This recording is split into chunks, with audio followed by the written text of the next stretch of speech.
ठीक है। अब थर्ड पॉइंट में क्या बोला जा रहा है कि idempotent matrix is a periodic matrix with period 1। Idempotent matrix है ना, वो भी एक पीरियोडिक मैट्रिक्स है जिसका पीरियड क्या होता है, 1 होता है। क्यों होता है वो भी देख लो। मैंने बोला कि every idempotent matrix is a periodic matrix with period 1। Idempotent matrix का कंडीशन क्या होता है, ए स्क्वायर इज इक्वल टू ए। ठीक है, तो अगर तुम ऐसे देखो, हमें पता है ना ए स्क्वायर अगर ए हो जाए तो ए आइडेम्पोटेंट हो गया। ए क्यूब ले लो आप, तो ए क्यूब ले लोगे तो ए क्यूब भी ए स्क्वायर के इक्वल होगा और वो ए के इक्वल होगा। अभी बताया मैंने। ए टू द पावर 4 ले लोगे वो भी इक्वल होगा। ये किसके इक्वल होगा, 5 ले लो, 6 ले लो, कोई भी पावर ले लो, ये इक्वल होता जाएगा। तो ए टू द पावर के प्लस 1 को अगर मैंने ए लिखा तो के का सबसे छोटा कौन सा वैल्यू होगा जिस पर ये ए मैट्रिक्स आइडेम्पोटेंट बन जाए, वो के इज इक्वल टू 1 के लिए। अगर तुम देखो तो के का वैल्यू 2 भी लोगे तो भी ये ट्रू है, 3 लोगे तो भी ट्रू है, बट सबसे लीस्ट पॉजिटिव वैल्यू कौन सा है, तो लीस्ट पॉजिटिव वैल्यू तो के इज इक्वल टू 1 ही है ना। आ रही है मेरी बात समझ में। के इज इक्वल टू 4 लोगे तो भी ये सेटिस्फाई कर जाएगा, 9 लोगे, 1000 लोगे, सब पे सेटिस्फाई करेगा, बट सबसे छोटा पॉजिटिव वैल्यू को हम पीरियड बोलते हैं। तो सबसे छोटा पॉजिटिव वैल्यू क्या है जिस पर ये इक्वेशन होल्ड कर रहा है फॉर एन आइडेम्पोटेंट मैट्रिक्स, वो के इज इक्वल टू 1 है। ठीक है, तो हम क्या बोलेंगे, every idempotent matrix is a periodic matrix with period 1। ये बात भी क्लियर होनी चाहिए। तो ये हमारा थर्ड पॉइंट हो गया। ठीक है, अब कुछ क्वेश्चंस कर लेते हैं। तो क्वेश्चन में सबसे पहले हम लोग क्या करते हैं, क्वेश्चन नंबर 1। ठीक है, मैं थोड़ा फास्ट कैलकुलेट करूँगा क्योंकि क्वेश्चंस में टाइम जो होता है, जो वीडियो बनाने में जो ज़्यादा टाइम लगता है, तो जो क्वेश्चन जो मैंने ऑलरेडी तुम कर सकते हो खुद से सॉल्व, वो मैं ऐसे ही डिस्कस कर देता हूँ। ये हमारे पास सबसे पहले ए मैट्रिक्स दे रखा है। ये क्या बोल रहा है, find A is nilpotent or not. बोला है कि चेक करो कि नील पोटेंट है या नहीं है। तो मैंने पहले बोला कि जैसे ही तुम्हें बोले कि ए नील पोटेंट चेक करो, ए की नील पोटेंसी चेक करो कि नील पोटेंट है या नहीं है, तो तुम सबसे पहले क्या करोगे, उस पर पावर लेना नहीं शुरू कर दोगे। ये नहीं कि ए टू द पावर 2 कैलकुलेट कर लिया, 3 कैलकुलेट कर लिया और चेक करेंगे कौन से पावर पे पहली बार ए मैट्रिक्स नल आ रहा है, ऐसा नहीं करेंगे। सबसे पहले हम क्या करेंगे, डिटर्मिनेंट निकालेंगे। डिटर्मिनेंट निकाला, आई होप आपको आता होगा कि 3/3 ऑर्डर का डिटर्मिनेंट हम कैसे लेते हैं। तो डिटर्मिनेंट निकाला तो हमें क्या मिल गया, नॉट इक्वल टू 0। तो जैसे ही नॉट इक्वल टू 0 मिला तो हमने क्या बोल दिया, A is not a nilpotent matrix. क्यों, because determinant value of every nilpotent matrix is 0।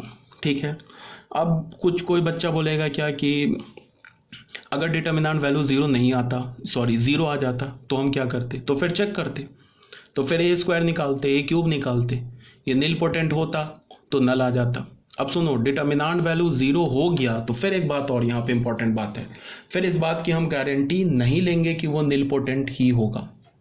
समझ रहे हो, अगर डिटर्मिनेंट वैल्यू 0 नहीं है तब तो हम गारंटी ले लेंगे कि वो मैट्रिक्स नील पोटेंट कभी नहीं होगा। अगर डिटर्मिनेंट वैल्यू 0 आ गया, ठीक है, तो फिर हम क्या करेंगे कि उसको चेक करेंगे। ए टू द पावर 2 निकालेंगे, 3 निकालेंगे, और मान लो ए टू द पावर 3 पर नल मैट्रिक्स आ गया तो वो नील पोटेंट हो जाएगा। और उस केस में हम क्या बोलेंगे, ऑर्डर या index of nilpotency is 3। Clear है ये। अब क्या बोला जा रहा है, क्वेश्चन नंबर 2 में आ जाओ। क्वेश्चन नंबर 2 में एक मैट्रिक्स दे रखा है 3/3 ऑर्डर का। यहाँ क्या बोला है, then find whether A is idempotent or not. तो आइडेम्पोटेंट और नॉट के लिए क्या है, इसको आप क्या करोगे, do it yourself. A square calculate कर लो, अगर ए स्क्वायर ए के इक्वल आ गया तो आइडेम्पोटेंट हो गया, ए स्क्वायर ए के इक्वल नहीं आया तो आइडेम्पोटेंट नहीं हुआ। तो ये तो आप खुद से भी कर सकते हो। अब क्वेश्चन नंबर 3 में आ जाओ। क्या बोल रहा है कि find all idempotent diagonal matrix. यहाँ देखो ये डायगोनल लिखा हुआ है, find all idempotent diagonal matrix of order 3। सारे तुम डायगोनल आइडेम्पोटेंट मैट्रिक्स निकालो 3 ऑर्डर का। ठीक है, find all idempotent diagonal matrix of order 3। तो डायगोनल मैट्रिक्स किसे बोलते हैं आपको पता होना चाहिए। तो सॉल्यूशन 3 करते हैं, देखो ध्यान से।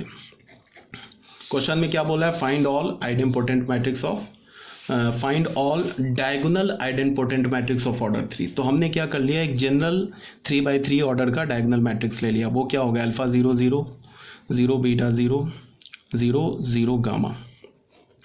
डायगोनल मैट्रिक्स में क्या होता है, डायगोनल के एलिमेंट को छोड़ के ऊपर नीचे 0 होते हैं। तो ये हमने 3/3 ऑर्डर का एक डायगोनल मैट्रिक्स ले लिया। अब इसमें क्या बोल रहा है कि आइडेम्पोटेंट निकालना है, तो ए स्क्वायर किसके इक्वल होना चाहिए, ए के इक्वल होना चाहिए। यही है ना आइडेम्पोटेंट का कंडीशन। तो ए स्क्वायर कैसे लिखेंगे, फिर वही अल्फ़ा 0 0 0 बीटा 0 0 0 गामा, इसको कर दिया अल्फ़ा 0 0 0 बीटा 0 0 0 गामा, ऐसे लिख लिया ना, और इसको ए के इक्वल कर लिया। ए के हमारे पास अल्फ़ा 0 0 0 बीटा 0 0 0 गामा। ठीक है, ये स्टेप लिखने की एक्चुअली ज़रूरत ही नहीं थी। अगर तुम्हें डायगोनल का प्रॉपर्टी आता है तो मैंने क्या बोला था कि अगर किसी भी डायगोनल पे अगर तुमने पावर 2 ले लिया, यहाँ पे अगर मैंने 2 पावर ले लिया तो ये क्या होगा, 2 इस डायगोनल एलिमेंट में आ जाएगा। ठीक है ना, अगर 3 ले लिया तो ये क्या होगा, 3 इस डायगोनल एलिमेंट में आ जाएगा। मतलब ये पावर जो 2 है ना, ये बन जाएगा alpha square beta square gamma square. n power लिया तो ये बन जाएगा alpha to the power n beta to the power n gamma to the power n। तो यहाँ पे हमने क्या किया, ए स्क्वायर लिया था, तो ए स्क्वायर लिया तो डायरेक्ट ये क्या हो जाएगा, तो यहाँ से ये क्या हो जाएगा, alpha square 0 0 0 beta square 0 0 0 gamma square, ये किसके इक्वल हो जाएगा, अल्फ़ा 0 0 0 बीटा 0 0 0 गामा। ठीक है ना। अब यहाँ पे हमने क्या कर लिया कि बस क्रॉसपॉन्डिंग एलिमेंट्स को इक्वेट कर दिया, तो हमें क्या मिल जाएगा, alpha square is equal to alpha, यहाँ से क्या मिलेगा, अल्फ़ा इज इक्वल टू 0 और 1। ठीक है, और यहाँ से फिर क्या मिलेगा हमें, beta square is equal to beta, फिर यहाँ से हमें क्या मिला, बीटा इज इक्वल टू 0 और 1।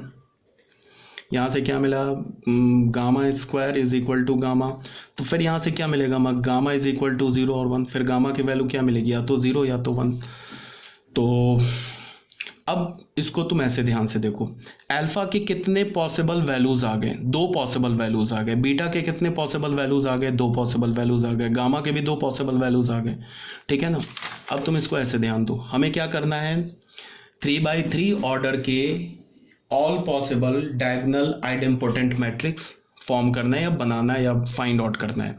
तो उसके लिए मैंने क्या किया, ऐसे देखा 0 0 0 0 0 0 0, ये 3x3 ऑर्डर का मैट्रिक्स है। ठीक है, इस 3 प्लेस पर तो तुम कुछ नहीं रख सकते, वो तो 0 ही होगा बिकॉज डायगोनल मैट्रिक्स है। अब इस प्लेस पर, इस प्लेस के लिए कितने पॉसिबल वैल्यूज आ गए, 2 पॉसिबल वैल्यूज आ गए। इस प्लेस पर कितने पॉसिबल वैल्यूज आ गए, 2। इस पर कितने आ गए, 2। या तो यहाँ तुम 0 डाल सकते हो या तो 1। यहाँ पे क्या हो गया, तो 0 और 1, यहाँ पे क्या होगा 0 और 1, यहाँ क्या होगा 0 और 1। ठीक है ना। तो कितने पॉसिबल मैट्रिक्स बन जाएंगे बाई PNC, 8 पॉसिबल मैट्रिक्स हो जाएंगे। इसका मतलब क्या है कि हम 3x3 ऑर्डर के 8 आइडेम्पोटेंट मैट्रिक्स बना सकते हैं।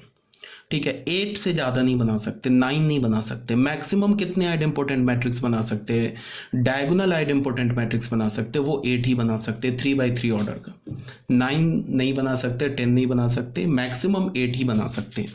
कैसे बना सकते हैं वो तुम ऐसे देख लो, एक एग्जांपल देख लो, इसको तुम ऐसे देख लो। यहाँ हमने इसको ऐसे बोल दिया,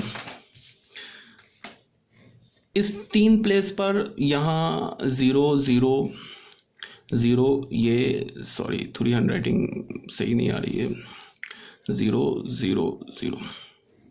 इसके लिए 2 पॉसिबिलिटी है, 0 1 0 1 0 1, कुछ भी रख सकते हैं। या तो सब पे 1 ले लिया, तो सब पे 0 ले लिया, या तो यहाँ 1 ले लिया, यहाँ 0 ले लिया, यहाँ 1 ले लिया। तो एक हमारे पास मान लो A1 आइडेम्पोटेंट मैट्रिक्स बन रहा है। कैसे बना लिया हमने, तीनों पर 1 डाल लिया, 0 0 0 1 0 0 0 1। तो ये तो आइडेंटिटी मैट्रिक्स बन गया। और हमें पता है ना आइडेंटिटी मैट्रिक्स का स्क्वायर खुद I के इक्वल होता है। तो यहाँ से अगर मैंने ले लिया A1 स्क्वायर तो ये A1 के इक्वल आ जाएगा। तो एक तो ये आइडेम्पोटेंट मैट्रिक्स बन गया 3x3 ऑर्डर का। दूसरा अगर तुम बनाना चाहते हो तो ऐसे ले लो, 0 0 0 0 1 0 0 0 0, एक दूसरा आइडेम्पोटेंट मैट्रिक्स बन गया। ठीक है, तीसरा बनाना चाहते हो सबको 0 ले लो, वो भी बन जाएगा। A3 ले लो, A3 क्या हो जाएगा 0 0 0 0 0 0 0 0 0। इसी प्लेस के लिए हमारे पास सिलेक्शन है, ये 3 जो 0 है ये तो होंगे ही होंगे। अगर इसको तुमने चेंज कर दिया तब तो ये डायगोनल मैट्रिक्स ही नहीं होगा।